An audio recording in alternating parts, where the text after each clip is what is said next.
saw were all shot on one camera, and it's been my favorite camera of the year, and it is the GoPro Max. This year, I've spent a lot of time creating short form video, whether that be for Instagram Reels or just promotional marketing content for companies. And this camera, which I purchased about 4 or 5 months ago, opened a lot of doors creatively, and it has changed the type of content that I'm able to produce. Now, I've never purchased a GoPro before in my life, surprisingly, and this is the first one I ever bought. And the reason why I wanted to buy this so bad is obviously because of its 360-degree capability. I had only really ever seen 360 video on extreme sports videos like snowboarding or the typical GoPro style videos that you see a lot on their advertisements. And I thought that this form of video could be very interesting in the niche that I shoot video in, which is typically streetwear, fashion, or sort of marketing for clothing brands.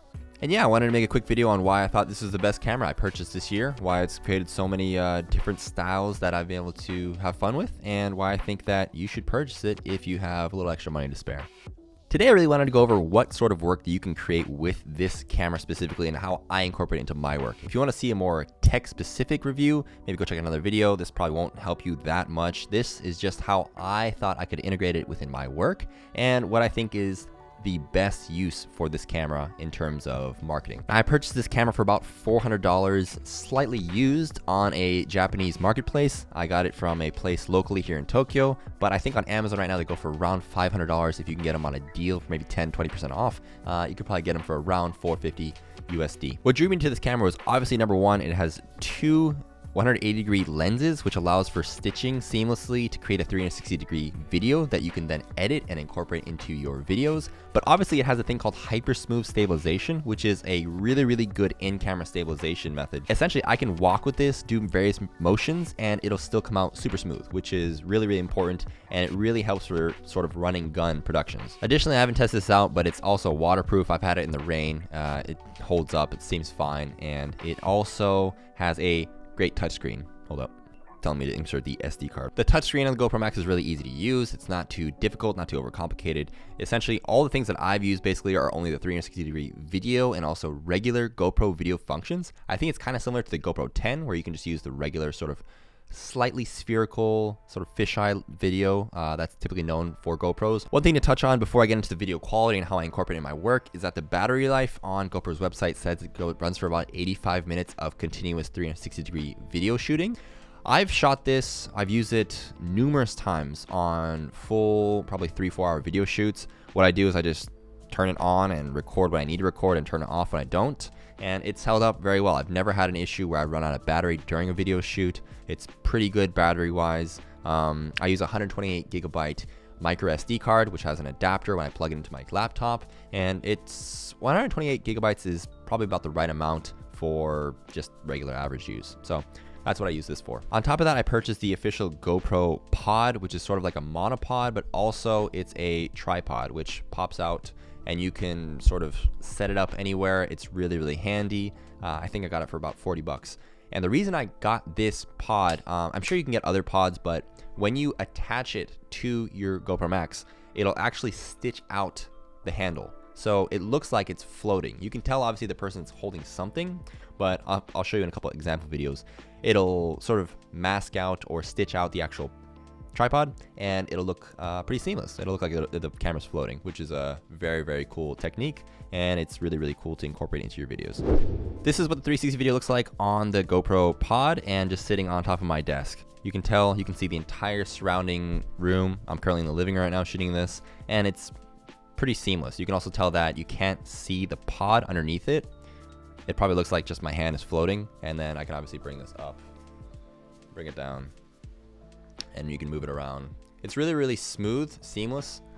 It's pretty crazy what you can do with this. So real quickly, I wanted to touch on the editing ease of use of this actual camera along with the GoPro official apps, both on your phone and your laptop. Now, when editing the 360 files that come from the GoPro Max, I typically don't use my phone. I did in the beginning, but I just found it much easier to use a desktop app. But actually, there's an app called the Quick app that GoPro officially licenses, and it's what they use to edit the actual footage on your phone. Where did I put that app? So it's called the GoPro Quick app. You open it up. Once you open up the app, you can actually upload your footage from your camera straight into your phone via Bluetooth, which is really nice. So here I have some footage that I've already sort of keyed. You can go ahead and keyframe footage. So What I'm doing right now is I'm just clicking and dragging on the actual sort of screen here, dragging around, and with 2 fingers you can actually pinch, rotate, and zoom. So all you do is basically you keyframe animate footage. So let's see, I'll scroll through, and I've already done some keyframe animating. If I press play here,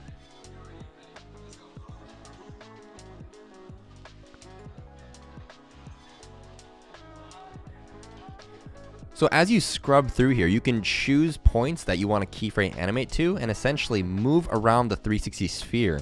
And that makes it very easy to create video, pretty seamless. So just to show you, if I wanted to move this along and I wanted to switch to the front of the video, I would just move this here. I could zoom out a little bit, move up or down, click the keyframe, and in between you actually have modes of transition. So this already has an ease both, which is ease in, ease out, and sort of smoothens out the transition between 2 frames. As you can see, it's really, really smooth. You can actually go ahead and change the transition settings to linear, ease in, ease out, jump cut. There's a lot of different things you can do. It's really, really seamless. When you're done, all you have to do is press save, render video, and then you just airdrop or send it to your laptop for editing further, or you can just it'll save it to your device and you can use it, for instance, in the Instagram Reels app. It'll just be MP4 files on your phone, and you can use them however you'd like. Okay, so here we are on the desktop app. It's a very similar GoPro app on your phone. All you have to do is use your fingers. You can zoom in, zoom out, scrub, and all you do is you keyframe. You can actually crop. You can trim the clips here so that you don't have to export the whole sort of clip that you've actually taken on your GoPro. And what I use is I'll use reframe. You can change the aspect ratio really easily. All I use is pretty much 9:16 because most of my stuff I'm posting to Instagram Reels.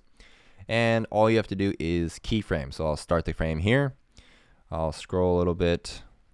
As Shin's moving along, I can zoom out and pull up, and that creates sort of like a globe effect. I can even rotate a little bit.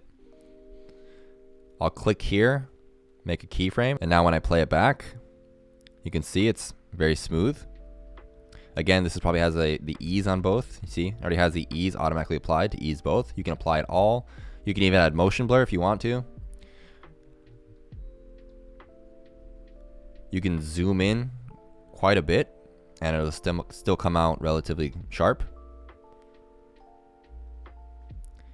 Because this is such a large file, obviously when you just press play, it'll take a while to render. But when you render it out, it'll be super smooth and super sharp. And the better you get at editing with this actual interface, the cooler things that you can create.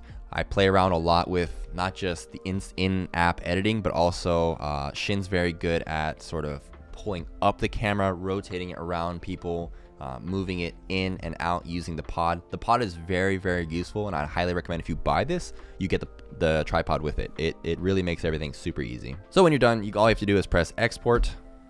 You can choose your resolution. You can even export it to 4K.